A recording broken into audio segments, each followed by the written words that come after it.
ദിവസം അയ്യപ്പച്ചാച്ചൻ്റെ അമ്മയുടെ അച്ഛൻ്റെ വീട്ടിൽ വിളക്ക് തുടങ്ങി. വിളക്ക് നടത്താണ്. ആള് കാലങ്ങളായിട്ട് ശബരിമലയ്ക്ക് പോയി. ചാലക്കുടിയിൽ ഒരു ജയശ്രീ പിള്ള ഉണ്ടായിരുന്നു. അതൊക്കെ കേട്ടതേ ഉള്ളൂ. ചെറിയ കുട്ടിയായിരുന്നു. അങ്ങേരുടെ വീട്ടിൽ അച്ചാച്ചൻ പോയ കഥകൾ. പിന്നെ പാറങ്ങാട്ടി യോഗത്തിന്റെ വെളിച്ചപ്പാട് നമ്മുടെ അനിയൻകുട്ടി തന്നെയാണ്. അനിയനാണ്. പിന്നപ്പോ ഭഗവാൻ ഇത് ചെറുപ്പത്തിലേ കേട്ട് ചെറുപ്പത്തെ ശിശുവായിരിക്കുമ്പോൾ ശരണമടിയൊക്കെ കേട്ട് വളർന്നതുകൊണ്ട് ഇപ്പൊ ഈ വേദിയിലെത്തി. ഇപ്പൊ നിങ്ങൾ പറഞ്ഞു അറിഞ്ഞു. നമ്മളറിയാത്തത് കേട്ടോ, കാണാത്തത് കേട്ട് കാരണന്മാര് പറഞ്ഞെന്ന് പറയുമ്പോ ഇവിടുത്തെ സജ്ജനങ്ങൾ പറഞ്ഞു, കൂടിയിരിക്കുന്നവർ പറഞ്ഞു. അപ്പൊ അദ്ദേഹം എന്തായാലും അയ്യപ്പസ്വാമിയുടെ തൃപ്പാദങ്ങളിൽ തന്നെ ലയിച്ചുണ്ടാവും എന്ന് വിശ്വസിക്കാണ്ട് നിർത്തിയില്ല. കാരണം നമുക്കിപ്പോ പൂന്താനത്തിനെ കുറിച്ചോ മേൽപ്പത്തൂരിനെ കുറിച്ചോ നമ്മൾ കണ്ടിട്ടില്ല, കേട്ടത് പോലുള്ളൂ. അതുപോലെ ഒരു നല്ല വ്യക്തി ഭഗവാന്റെ അടുത്ത് സുഖമായിട്ട് ഇരിക്കണ്ടാവും. അതുകൊണ്ടാണ് ഇത്ര ഭംഗിയായിട്ട് എനിക്ക് പറയാൻ ചെറിയ തോന്നുന്നു.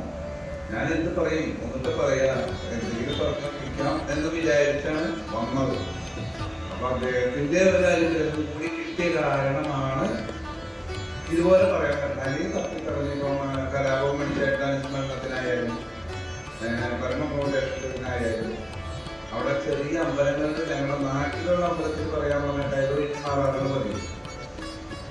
അപ്പോ അദ്ദേഹത്തിന്റെ ഒരു അനുഗ്രഹം കൂടി കിട്ടി. അല്ലെങ്കിൽ ഇങ്ങനെ പറയാൻ പറ്റില്ല. പാട്ട് പാടും. അവർ ഞാൻ നേരത്തെ പറഞ്ഞ മണിക്കൂറുകൾ മരിക്കുന്നതിൽ സന്തോഷമുണ്ടെങ്കിലും ഒന്നും പറയാൻ പറ്റാറില്ല. അന്നും നാരായണ സാർ ചോദിച്ചപ്പോ എന്തെങ്കിലും പറയണമെന്ന് വെച്ചപ്പോൾ വേണ്ടാന്ന് പറഞ്ഞ ഒഴിഞ്ഞു മാറിയത്. അപ്പൊ അദ്ദേഹത്തിന്റെ അനുഗ്രഹം ഉണ്ട്. അദ്ദേഹം മോഹനാണെങ്കിൽ നമുക്ക് അപ്പോ ഒരു അയ്യപ്പസ്വാമിയുടെ പാട്ട്, അയ്യപ്പ ഭക്തനായിരുന്നല്ലോ, അയ്യപ്പസ്വാമിയുടെ പാട്ട് പാടാം. എല്ലാ ദൈവങ്ങളെ കുറിച്ചുള്ള പാട്ടുകളുണ്ട്. 8-9 പേര് കൂടി പാടുന്നതാണ്.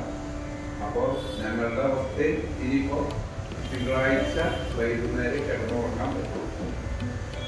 വൈകുന്നേരം വീട്ടിൽ ഭക്ഷണം കഴിച്ച് കിടന്നുറങ്ങണം. അതുവരെ ഇന്നും നാളെ മറ്റന്നാൾ അടുപ്പിച്ച് വരണം. ഞായറാഴ്ച അടക്കം വരത്ത് കഴിഞ്ഞു. അപ്പൊ അതുകൊണ്ട് ഒച്ചയുടെ ഒരു ഇതുണ്ട്. കൂട്ടുകാരന്മാരൊന്നും ആരും ഇല്ലാന്നതാണ് ഒരു ചെറിയ നാളെ പറഞ്ഞപ്പോ അവിടേക്ക് പോയി. അല്ലെങ്കിൽ ഞങ്ങൾ 2-3 പേര് വന്നാനെ. 2 പേര് എന്തായാലും വന്നാനെ. അപ്പൊ നടത്തി കൊടുക്കണമല്ലോ, സ്വാമിയുടെ കാര്യമുള്ളൂ. അപ്പൊ ഒരു ചെറിയ പാട്ട്